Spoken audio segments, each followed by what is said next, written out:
tahu kalau punya materi yang ada depan ini?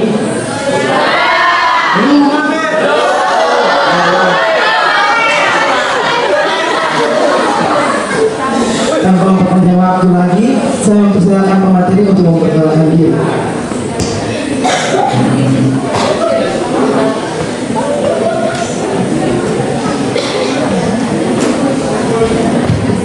Selamat pagi untuk kita semua. Perkenalkan, nama lengkap saya Francisca Safriana Sofia Fernandez atau biasa disapa Feren.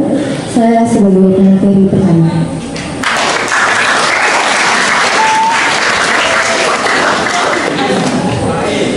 Selamat pagi untuk kita semua. Perkenalkan, nama saya Yohanes Abdul Fatih, bisa biasa dipanggil Joki. Saya sendiri pemateri kedua.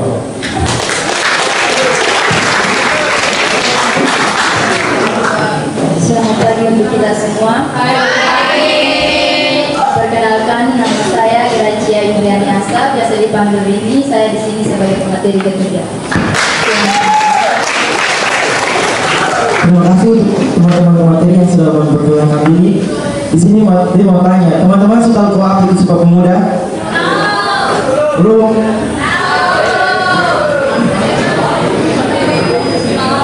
Tanpa berlama lagi, saya mempersilakan kesempatan kepada pemateri untuk memaparkan materi pada pagi hari ini.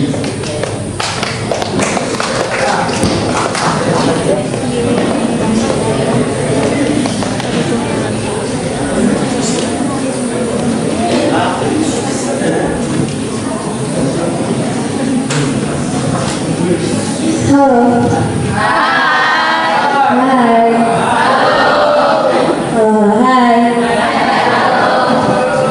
Selamat pagi Pater, Bunda, Suster, Bapak Ibu Guru, serta teman-teman sekalian. Jadi pada pagi hari ini kami akan membahas mengenai sejarah Sumpah Pemuda tentang Persatuan Bangsa. Sebelum itu saya ingin bertanya, teman-teman, apa itu Sumpah Pemuda? Mungkin ada yang mau menjawab?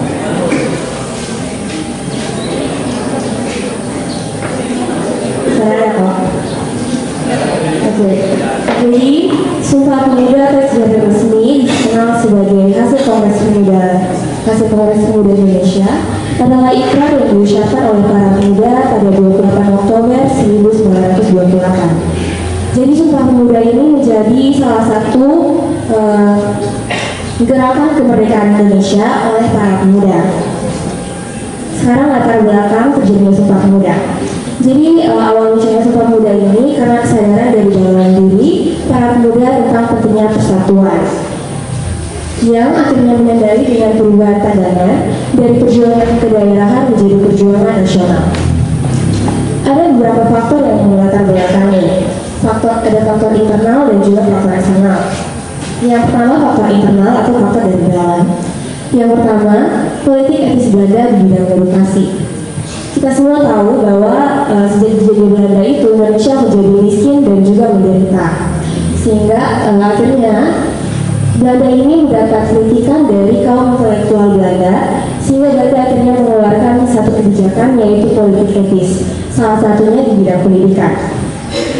Kebijakan ini diwujudkan dengan membuka sekolah-sekolah bagi kaum pribumi yang kemudian memunculkan kaum terpelajar yang memiliki kesadaran kebangsaan.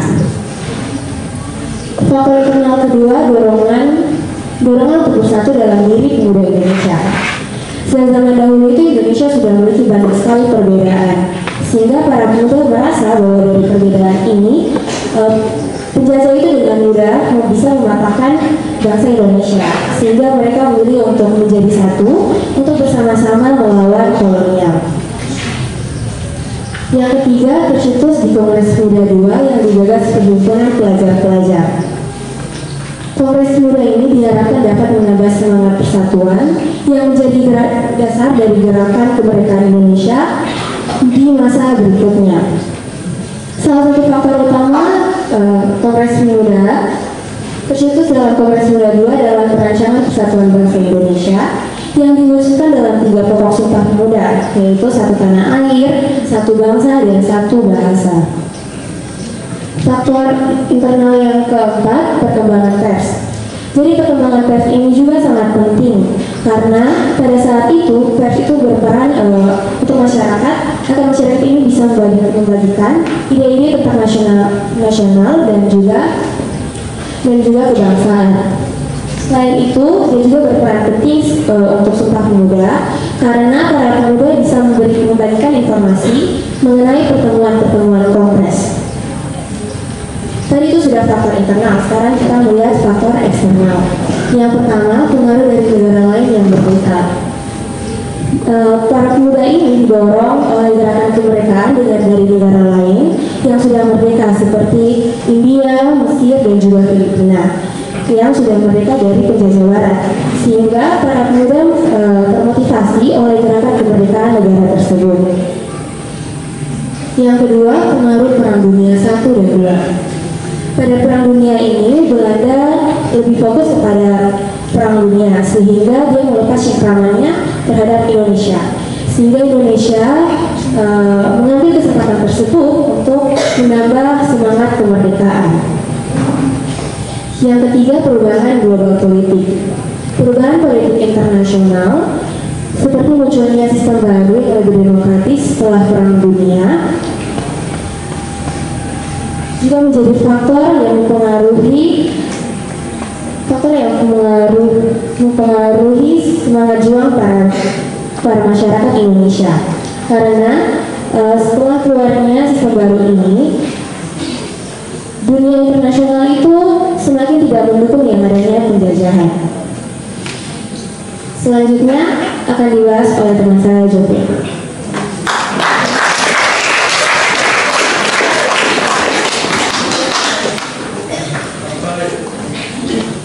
Baik, jadi saya akan melanjutkan membahas mengenai Kongres Pemuda I.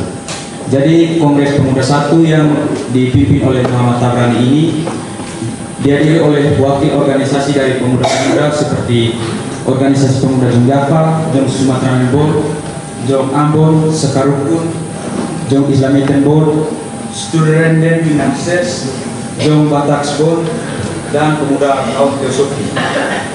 Kongres ini membahas mengenai pentingnya persatuan dan kesatuan bagi bangsa dalam rangka untuk memajukan kemerdekaan. Pada pertemuan pertama Kongres, Muhammad Tabrani membukanya dengan pidato. Pertemuan pertama ini berlangsung pada 30 April 1946. Beliau memberikan pidato sebagai penyemangat bangsa untuk melepaskan diri dari cengkraman kolonialisme.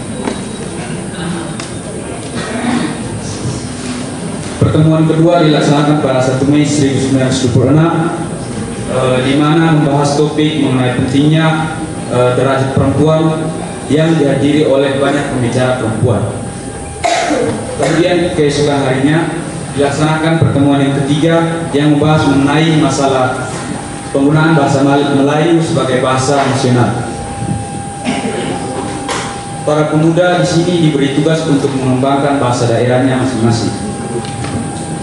Dalam kongres itu juga dibicarakan mengenai kewajiban agama dalam pergerakan kebangsaan yang antara lain berisi anjuran akan bersikap toleran pada agama lain yang berbeda.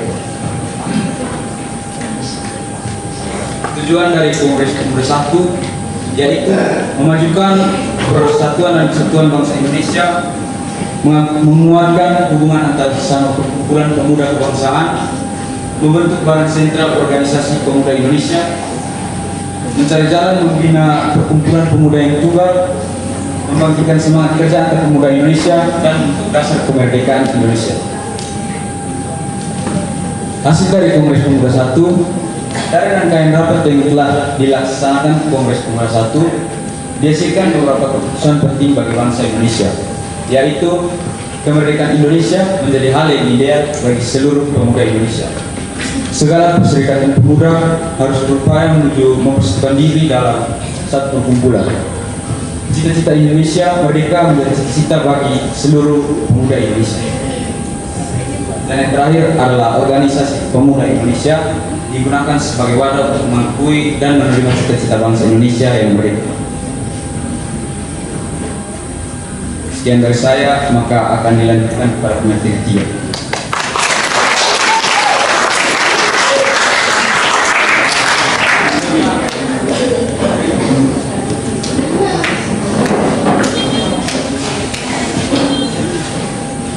Baik, di sini saya akan melanjutkan materi kita mengenai Kongres Pemuda II. Kongres Pemuda II ini dilaksanakan pada tanggal 27 sampai 28 Oktober tahun 1928 yang bertempat di Jakarta dan dipimpin oleh Sugondo Joyo Puspito. Alasan Kongres Pemuda II ini dilaksanakan karena dampak dari gagalnya Kongres Pemuda I.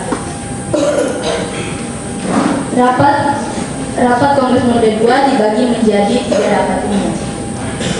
Dan yang menghadiri rapat adalah lebih dari 700 orang dari yang berasal dari berbagai organisasi dan agama.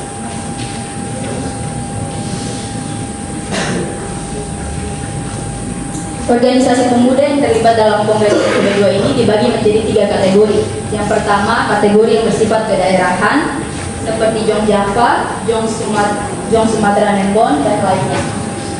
Kategori kedua itu yang berbasis study club seperti Indonesia Study Club. Lalu kategori yang ketiga berbasis nasionalisme dan agama seperti Perhimpunan Indonesia dan Jong Islam Nembon.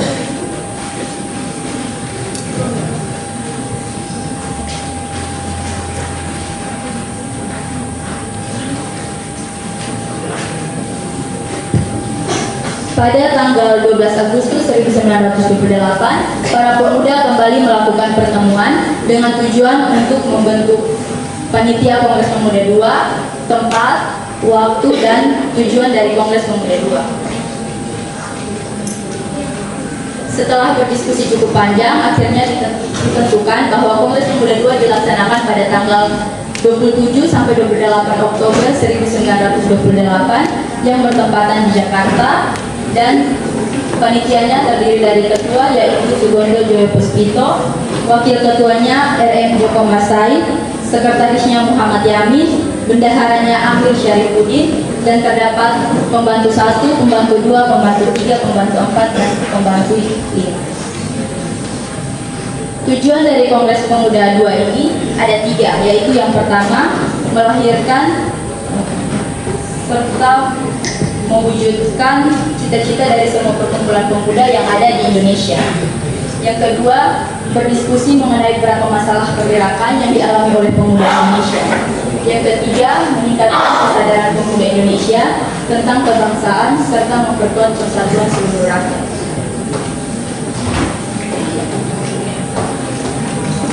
Isi dari Kongres Pemuda II ini terdapat pada 3 kali rapat di tempat yang berbeda. Rapat yang pertama pada tanggal 27 Oktober 1928 yaitu di Gedung Pemuda Katolik. Pada rapat ini mereka membahas tentang pentingnya bahasa Melayu dijadikan sebagai bahasa politik guna menciptakan persatuan dan kebangsaan Indonesia. Rapat kedua diselenggarakan pada tanggal 28 Oktober 1928 yang bertempatan di Gedung Os Java Bioskop dan membahas mengenai pentingnya keseimbangan pendidikan bagi kaum muda agar bisa membantu mewujudkan kemerdekaan Indonesia. Yang ketiga masih di hari yang sama namun berbeda tempat. Pertemuan yang ketiga ini dilaksanakan di Gedung Indonesia Group Vivo dan ini merupakan puncak dari Kongres Pemuda kedua. Pada rapat ini, lagu Indonesia Raya karya W.R. Supratman ditampilkan dengan menggunakan biola. Dan pada saat ini juga lagu Indonesia Raya karya W.R. Supratman ini ditetapkan menjadi lagu kebangsaan Indonesia Raya. Berikutnya saya kembali ke materi yang berikutnya.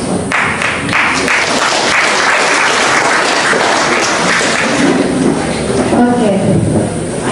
Jadi setelah melaksanakan Kongres Pemuda, akhirnya muncullah Sumpah Pemuda. Teman-teman semua apa Sumpah Pemuda? Oke, kita ucapin sama-sama ya. 1, 2, 3. Sumpah Pemuda. 1. Kami putra dan putri Indonesia mengaku bertukar darah yang satu, tanah air Indonesia. 2. Kami putra dan putri Indonesia mengaku berbangsa yang satu, bangsa Indonesia. Tidak, kami putra dan putri Indonesia mengaku bangsa yang satu, bangsa Indonesia. Oke. Kira-kira teman-teman tahu tidak mengapa tanah air yang pertama, kemudian berbangsa, dan terakhir itu bahasa? Jadi, tanah air yang pertama itu menunjukkan bahwa Indonesia ini sebagai negara dan tempat kelahiran. Kemudian bangsa diucapkan kedua, karena pemuda mau menunjukkan bahwa selain memiliki identitas sebagai satu tanah air, mereka juga mau menunjukkan bahwa mereka ini satu bangsa yang bersatu. Kemudian satu bahasa ini mau menunjukkan bahwa walaupun Indonesia memiliki banyak sekali atau beragam suku dan budaya, tetapi mereka memiliki satu bahasa persatuan yaitu bahasa Indonesia. Mungkin itu saja pertemuan singkat kita. Sekarang lanjut kepada teman Jokil.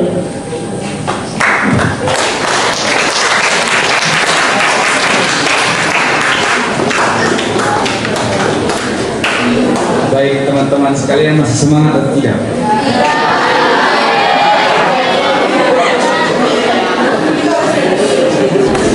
Jadi saya akan bahas mengenai berbagai perbedaan bangsa Indonesia yang memperjuangkan kemerdekaan sebelum tahun 1928 dan setelah tahun 1928. Jadi sifat-sifat yang masih diutamakan sebelum tahun 1928 adalah masih bersifat kedaerahan, dan juga bangsa Indonesia masih melakukan perlawanan menggunakan senjata-senjata tradisional seperti yang kita ketahui adalah bambu runcing, tombak, golok, dan juga busur dan arpan. Lalu perjuangan bangsa Indonesia sebelum tahun 1928 itu biasanya akan dipimpin oleh orang-orang yang dianggap berpengaruh, seperti contohnya tokoh agama seperti ulama dan juga bangsawan seperti raja dan ratu. Lalu bentuk perlawanan itu yang masih digunakan adalah bersifat fisik saja, belum bersifat diplomasi atau organisasi. Dan yang terakhir adalah bertujuan mengusir penjajah untuk memerdekakan Indonesia. Jadi hal ini disebabkan karena pada waktu itu bangsa Indonesia masih miskin dan belum berpendidikan dengan baik. Jadi berikut ini adalah perjuangan setelah tahun 1928. Jadi setelah tahun 1928 mulai diperkenalkan dengan perkembangan pers, dan juga mulai diperkenalkan dengan organisasi dan diplomasi. Jadi perjuangan pada tahun 1928 mulai menggunakan organisasi yang bersifat lebih modern, perjuangan lebih terarah dan terorganisir, bersifat nasional, dipelopori oleh para kaum terpelajar seperti kaum cendekiawan atau organisasi pemuda-pemuda tadi. Dan perlawanan bersifat lanjut, yang artinya jika salah satu pemimpin dari suatu daerah mati atau mengundurkan diri, mereka akan memimpin lagi untuk melanjutkannya. Mulai menerapkan cara diplomasi untuk memerdekakan Indonesia. Jadi mereka mulai menggunakan cara diplomasi dengan cara tidak menggunakan fisik, tetapi mulai menggunakan seperti berdiskusi atau berbicara.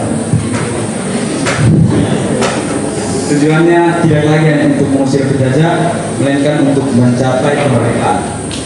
Pada masa pergerakan nasional ini, perjuangan Indonesia sudah jauh lebih teratur karena ya seperti ketahui tadi, kita didukung oleh berbagai bangsa-bangsa yang mendukung kemerdekaan kita.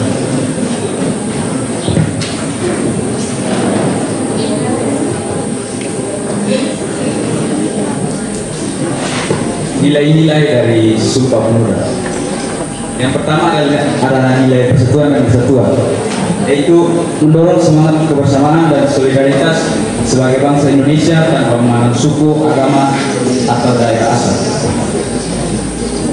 Cinta tanah air, yaitu menumbuhkan rasa bangga dan cinta terhadap tanah air sebagai tanah air bersama. Kebersamaan dan toleransi mengedepankan sikap saling menghargai di tengah kebersamaan kita. Semangat perjuangan mendorong tekad untuk berjuang demi kemajuan bangsa dan negara. Dan yang terakhir adalah identitas nasional, yaitu menekankan pentingnya bahasa Indonesia sebagai bahasa pemersatu yang menjadi identitas bangsa.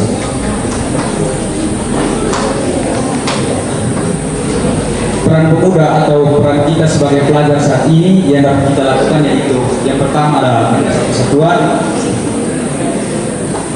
Pelajar bisa atau kita sendiri bisa bergaul bersama teman-teman yang berasal dari berbagai suku, agama, daerah ataupun ras, serta menghargai perbedaan untuk memperkuat rasa kebangsaan. Menggunakan bahasa Indonesia dengan baik, pelajar dapat memperolehkan bahasa Indonesia sebagai bahasa kehidupan sehari-hari yang dapat digunakan dalam Indonesia maupun di luar Indonesia. Aktif dalam kegiatan sosial, pelajar bisa terlibat dalam kegiatan yang mendukung persatuan bangsa, seperti acara kebudayaan, diskusi atau organisasi yang mengedepankan nilai-nilai nasionalisme. Dan yang terakhir, menjaga semangat pelajar. Dengan giat pelajar dan berprestasi, pelajar berperan dalam kemajuan bangsa untuk bersaing dalam internasional. Kesimpulan yang dapat kita ambil pada materi kali ini adalah Sumpah Pemuda adalah hasil dari Kongres Pemuda II yang dipengaruhi oleh faktor internal seperti kebangkitan nasional dan keinginan untuk persatuan antar suku dan bangsa, serta faktor eksternal seperti pengaruh pergerakan kemerdekaan dunia. Sekian dan terima kasih.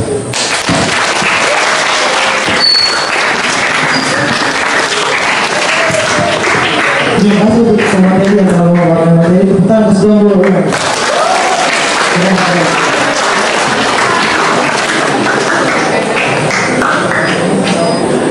Tanpa berlama lagi, saya membuka sesi tanya jawab, sesi pertanyaan bagi 3 orang penanya yang ingin bertanya. Silakan katakan. Terima kasih atas kesempatan yang diberikan kepada saya. Saya ingin bertanya, apa saja faktor yang membuat Kongres Pemuda pertama gagal untuk diterapkan pada masyarakat? Itu saya. Terima kasih. Terima kasih atas kesempatan yang diberikan. Di sini saya akan bertanya mengenai apa hal-hal sederhana yang dapat dilakukan agar kita tetap mempertahankan organisasi Sumpah Pemuda hingga sekarang ini, karena di era sekarang ini banyak sekali budaya-budaya dari daerah luar yang masuk ke Indonesia. Jadi upaya sederhana apa yang bisa kita laksanakan untuk tetap mempertahankan Sumpah Pemuda? Terima kasih. Jadi terima kasih atas kesempatan yang telah diberikan kepada saya. Seperti yang kita ketahui bersama bahwa Sumpah Pemuda meningkatkan pentingnya bahasa Indonesia. Di sini yang menjadi pertanyaannya itu bagaimana peran kita sebagai generasi muda ini meletakkan pentingnya bahasa Indonesia di tengah arus bahasa asing dan kuat. Sekian, terima kasih. Sambil menunggu teman-teman materi menjawab pertanyaan dari teman-teman yang bertanya, saya mempersilakan Kak Ensa untuk membawakan acara monolog. Selamat pagi semuanya. Perkenalkan, nama saya Rizky Insa, pendamping ilmu yang biasa disapa Insa. Di sini saya akan membawakan sebuah monolog yang berjudul Jurus Mata karya Ibet Eshika. Selamat menyaksikan.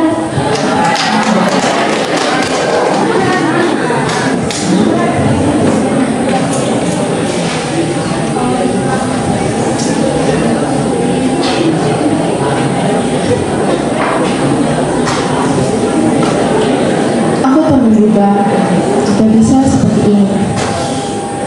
Aku ragu, apakah tindakanku ini benar? Apakah benar aku memperjuangkan kepentingan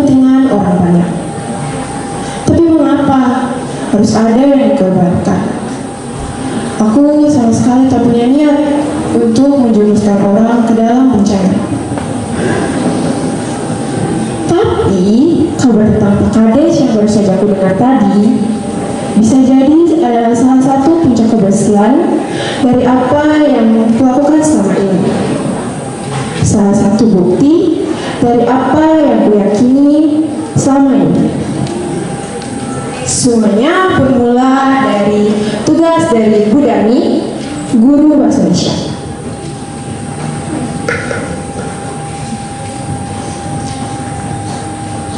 Oke, anak-anak yang cantik-cantik dan ganteng-ganteng, sebelum mengakhiri kelas ini, seperti biasa ada tugas untuk dikumpulkan minggu depan. Sesuai dengan materi hari ini, coba kalian buatkan karangan tentang hal-hal menarik yang ada di tempat tinggal kalian masing-masing. Hal-hal menarik itu boleh apa saja, terserah kalian apa yang kalian anggap menarik. Tentang keaslian alam desa boleh, tentang berprestasi boleh, tentang tempat bersejarah boleh, boleh juga tentang orang tua kalian masing-masing. Lalu aku membuat sebuah karangan tentang sampah plastik di desaku ini. Aku sering membaca artikel tentang sampah plastik ini. Sampah plastik ini juga menjadi masalah tersendiri di desaku. Banyak warga desa yang membuang sampah sembarangan. Sampah tak dikelola sama sekali oleh warga desa. Di pinggir jalan, sungai, got, bahkan kebun penuh warna-warni tebaran sampah plastik. Ada segelintir warga yang punya kesadaran untuk membakar sampah, tapi itu pun tindakan yang kurang baik. Asapnya sangat berbahaya. Pemerintah desa pun tak turun tangan untuk menangani masalah ini. Nyaris tak ada tempat pembuangan sampah sembarangan. Aku menulisnya dengan cermat dan kutambah dengan kutipan-kutipan wawancara dari warga desa. Bu Darmi senang sekali dengan karanganku ini. Beberapa hari kemudian, aku iseng-iseng mengirimnya ke sebuah portal kabar warga online. Kutambah dengan foto-foto dari HP-ku. Dan mereka membuatnya. Aku senang sekali ketika melihat karanganku muncul di portal tersebut. Namaku terpampang di sana. Lalu, karena senang, aku menulis lagi tentang artikel. Aku menuliskan tentang Neoda, nenek berusia 80 tahun, satu-satunya pengrajin keranjang bambu yang masih ada di desaku. Ibuku bilang, dulu desaku adalah salah satu penghasil keranjang bambu. Kebun-kebun dipenuhi dengan tanaman bambu, tapi pelan-pelan mulai menghilang karena banyak warga yang menjual tanahnya. Kebun-kebun bambu pun berubah menjadi petak-petak perumahan. Aku menulisnya dan lagi-lagi dimuat. Senang sekali rasanya. Karena senang, aku menulis lagi tentang artikel. Aku menuliskan tentang panorama di desaku. Ada sebuah bukit yang cukup mempesona di desaku. Jika kita naik ke puncaknya, kita bisa melihat hutan di sebelah utara yang hijau seperti kabel. Di sebelah selatan, kita bisa melihat kota-kota dengan garis jalan. Jika di malam hari, kita bisa melihat lampu-lampu kota seperti bintang-bintang di malam hari. Di sebelah barat sana, kita bisa melihat lautan yang menghampar luas. Dan di timur, kita bisa melihat gunung-gunung yang bertumpukan. Jika di pagi hari, kita bisa melihat matahari yang terselubung di antara tumpukan gunung itu. Aku menulisnya dengan bahasa yang indah dan mengirimnya dan dimuat lagi. Gara-gara artikel yang kutulis, bukit itu pun banyak dikunjungi oleh orang banyak dari kota. Banyak orang yang memposting foto-foto di medsos. Akhirnya bukit itu pun menjadi viral dalam skala lokal. Aku jadi suka menulis artikel, mengirimnya ke berbagai portal dan kabar online.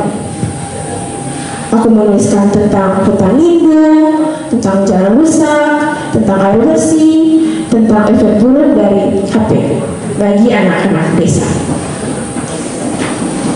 Dan sejak saat itu, aku mempunyai cita-cita menjadi seorang wartawan. Ya, seorang juru wartawan yang tugasnya bukan hanya menyebar berita yang benar, tapi juga menyingkap, membela kepentingan warga desa yang seringkali dilalaikan oleh banyak pihak, terutama oleh pemerintah. Dan sejak saat itu, aku pun merubah namaku menjadi wartawan, yang artinya kabar atau berita.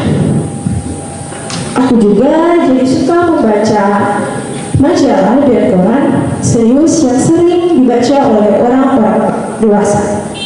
Aku paling suka dengan berita investigasi, berita yang mengungkap kebenaran dari sebuah peristiwa. Aku membayangkan menjadi seorang wartawan investigasi, tapi juga menjadi detektif. Pekerjaan yang seru sekali. Seorang wartawan, tapi juga mempunyai jurus seperti detektif. Karena itu, aku jadi sering menelusuri cerita di balik suatu peristiwa. Aku juga jadi sering menyingkapi hal-hal yang belum terungkap. Itulah yang menjadi kejengkelanku tadi. Gara-gara artikel aku tulis tentang bukit di desaku, banyak orang yang datang dan akhirnya beberapa warga desa membangun warung-warung yang sederhana dan mereka mulai menikmati pemasukan tersebut. Ada juga yang mendapatkan pemasukan dari biaya parkir kendaraan pengunjung. Aku melibatkan diri dalam investigasi tersebut. Lalu muncullah ide Pak Kades. Bapak-bapak, ibu-ibu, warga yang saya hormati, kita merasa senang dengan keberadaan bukit yang ada di desa kita yang sekarang menjadi viral. Karena bukit tersebut banyak warga yang mendapatkan pemasukan. Yang memberikan, kita mendapatkan dana pemberdayaan dari pemerintah provinsi sebesar 300 juta. Dana ini kita akan gunakan untuk membangun berbagai fasilitas. Seperti di puncak sana, kita akan membangun sebuah menara padang agar kita bisa melihat yang lebih tinggi. Lalu kita akan membangun gazebo dan tempat duduk. Dan juga ada fasilitas wifi gratis dan toilet.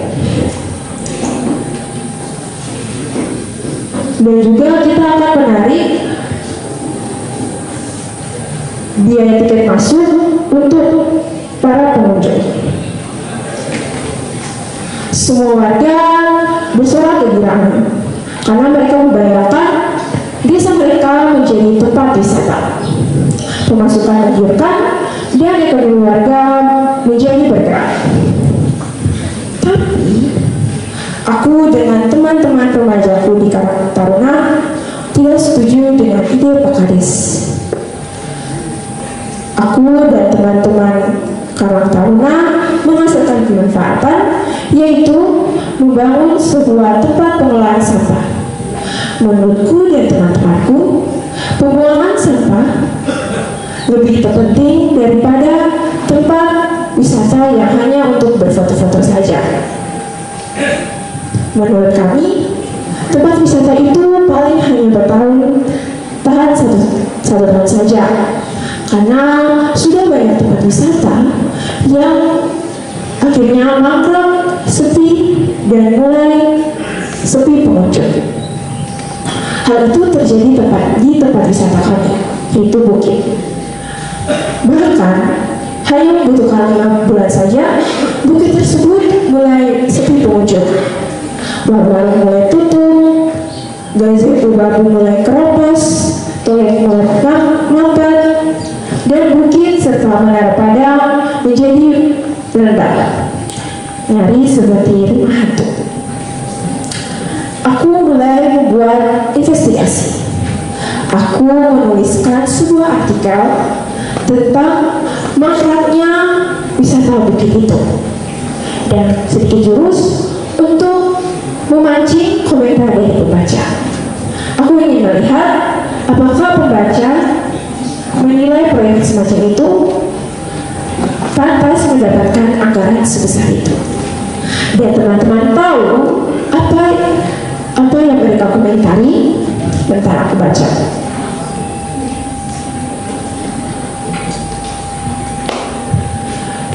Wisata Islam kayak gini mah emang gak bisa bertahan lama. Bangun kayak gini mah hanya membutuhkan 100 juta aja. Pak Gubernur, tolong cek laporan pengeluaran dananya. Dan masih banyak lagi komentar tentang anggaran yang didapatkan. Dan akhirnya banyak wawancara yang datang ke desa kami untuk menuliskan laporan-laporan teman mereka. Kasakusuk tentang Pak Kades, korupsi dan pemberdayaan mulai ramai terdengar. Namun tak bertahan lama, kabar tersebut mulai menghilang seperti berita-berita yang lain yang awalnya hanya panas, hot, tapi lama-lama mulai menghilang. Tapi berita yang kudengar tadi, ada warga di depan rumahku yang berkata bahwa Pak Kades sudah ditangkap karena dengan kasus korupsi pemberdayaan dana desa.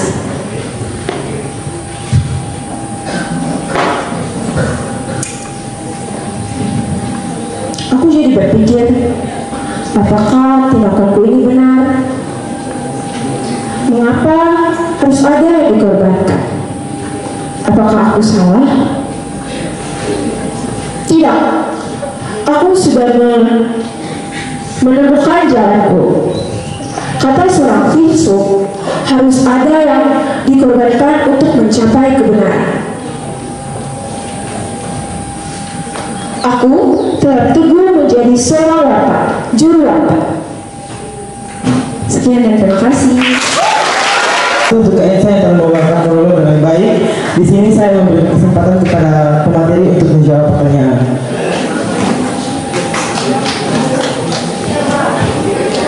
Baik, saya akan menjawab pertanyaan dari teman Laura. Jadi penyebab Kongres Pemuda Satu hampir gagal itu karena perbedaan ideologi dan tujuan organisasi. Seperti yang kita ketahui bahwa di Kongres Pemuda ini dihadiri oleh banyak sekali organisasi yang berbeda tujuan dan juga ideologinya. Yang kedua, perselisihan tentang bahasa nasional. Ada beberapa pihak yang setuju tentang bahasa Melayu, tapi ada beberapa juga yang mengusulkan tentang penggunaan bahasa daerah. Yang ketiga, keterbatasan waktu dan fasilitas karena adanya ancaman dari pihak kolonial. Pada saat itu Belanda itu sangat waspada terhadap gerakan-gerakan nasional, terutama dari para pemuda. Bisa diterima? Terima kasih.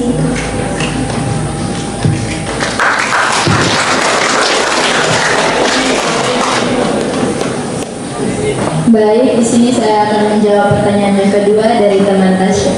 Pertanyaannya, hal-hal sederhana apa yang dapat kita lakukan untuk mempertahankan Sumpah Pemuda di zaman sekarang? Presentasi kita pada hari ini berbicara tentang sejarah Sumpah Pemuda, tonggak persatuan bangsa. Dari judulnya saja sudah kita ketahui bahwa Sumpah Pemuda itu bertujuan untuk mempersatukan kita semua. Nah, hal-hal yang sederhana yang dapat kita lakukan itu seperti salah satunya itu menjaga persatuan. Sebagai pemuda-pemudi, kita menjaga persatuan kita melalui tindakan-tindakan kecil yang kita lakukan, seperti bergaul dengan tidak membedakan unsur sara, Dan juga seperti pada saat dalam kelas kita melakukan diskusi kelompok, hal yang kita lakukan yaitu berdiskusi dengan baik, membicarakan semua pendapat kita masing-masing dengan baik, dengan tidak menimbulkan konflik dan tetap menjaga persatuan kita. Yang kedua itu menggunakan bahasa Indonesia dengan baik.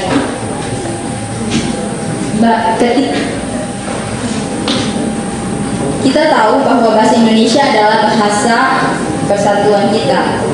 Ketika kita menggunakan bahasa daerah kita untuk berbicara dengan orang lain, maka itu bisa saja menimbulkan dampak negatif orang lain terhadap kita. Karena apa yang kita bicarakan belum tentu mereka mengetahui dan mereka bisa saja berpikiran bahwa kita membicarakan hal buruk tentang mereka. Jadi, pentingnya kita untuk menggunakan bahasa Indonesia dengan baik seperti yang tertera pada Ikrar Sumpah Pemuda yang ketiga. Apa kata bisa? Sekian dan terima kasih.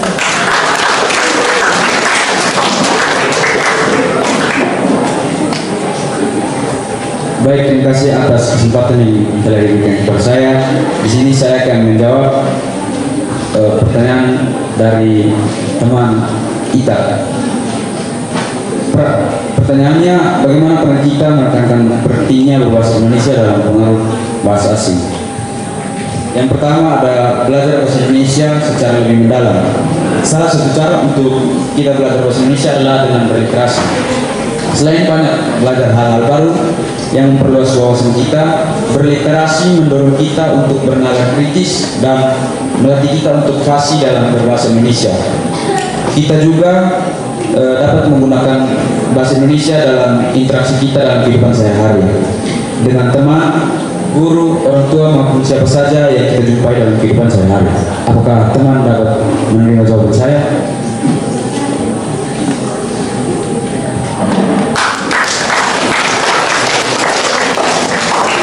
Terima kasih Pak untuk Pak Materi yang telah menjawab pertanyaan dari teman-teman yang bertanya. Sebelum kita melanjutkan kegiatan kita pada selanjutnya, saya minta kepada anggota paduan suara untuk mengisi acara segera menuju ke logo. Untuk paduan suara yang mengisi acara, silakan menuju ke logo. Baik, terima kasih atas berikan satu pertanyaan. Jadi kalau kita lihat dari berkembang pada masa kemajuan saat itu, Indonesia Indonesia pernah menggunakan dua senjata. Yang pertama itu menggunakan bambu runcing. Itu terjadi pada masa pergerakan sebelum kebangkitan nasional. Dan sesudah pada masa kebangkitan nasional, tepatnya setelah Sumpah Pemuda, itu sudah menggunakan senjata yang lebih maju seperti senjata api. Kalau kita lihat dari taktik senjata api itu sendiri, kita bisa lihat itu taktiknya itu mereka itu lebih suka menyelinap di balik tembok.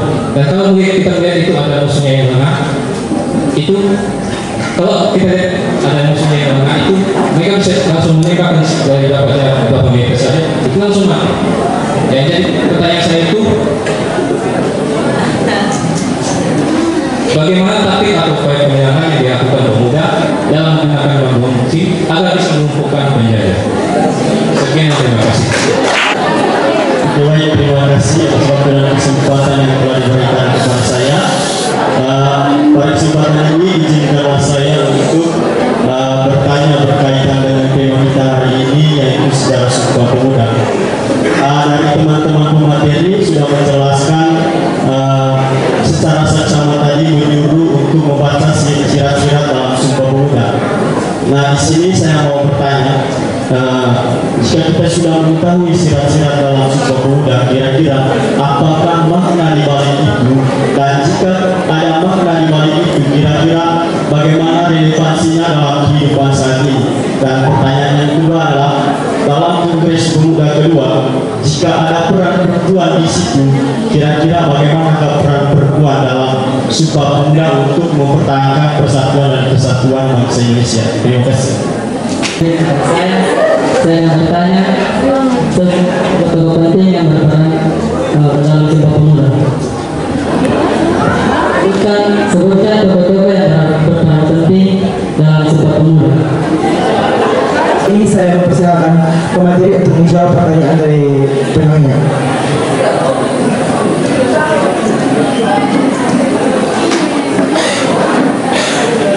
Terima kasih atas kesempatan sekali lagi yang telah diberikan kepada saya. Saya akan menjawab pertanyaan dari teman KS.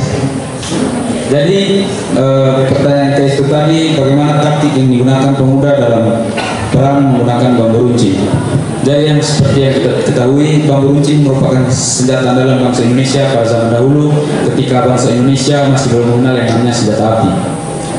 Jadi bambu runcing adalah salah satu senjata yang sangat mematikan, yang penggunaannya yaitu penyerangan jarak dekat. Jadi pada zaman dahulu pemuda biasanya akan menggunakan taktik gerilya sebagai cara untuk melumpuhkan penjajah Belanda. Jadi mereka akan memancing para penjajah Belanda, seperti contohnya memasuki hutan dan kemudian mereka akan menyergap tentara Belanda. Apakah pertanyaan saya dapat diterima? Jawaban saya dapat diterima. Terima kasih.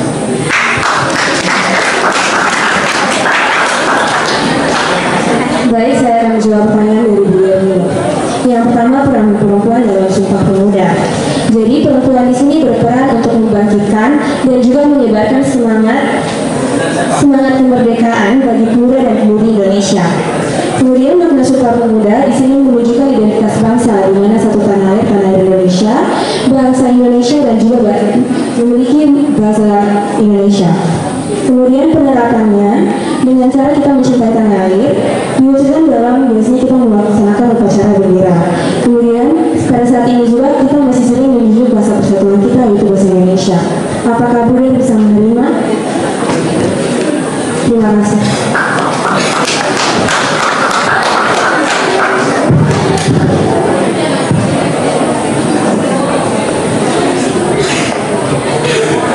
Baik, di sini saya akan menjawab pertanyaan ketiga, yaitu tokoh-tokoh penting dalam Sumpah Pemuda. Tokoh-tokoh penting dalam Sumpah Pemuda ini tertera dalam panitia kongres kedua, yaitu diketuai oleh Sugondo Joyo Puspito dan wakil ketuanya RM Joko Marsai, sekretarisnya Muhammad Yamin, bendaharanya Amir Syarifuddin, dan pembantu 1, pembantu 2, pembantu 3, pembantu 4, dan pembantu kelima. Nah, nama-nama tadi yang saya sebut itu merupakan tokoh-tokoh penting dalam Sumpah Pemuda. Apakah bisa menerima? Terima kasih.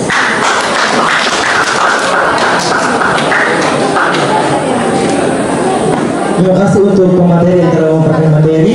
Sekian dari presentasi pada kali ini.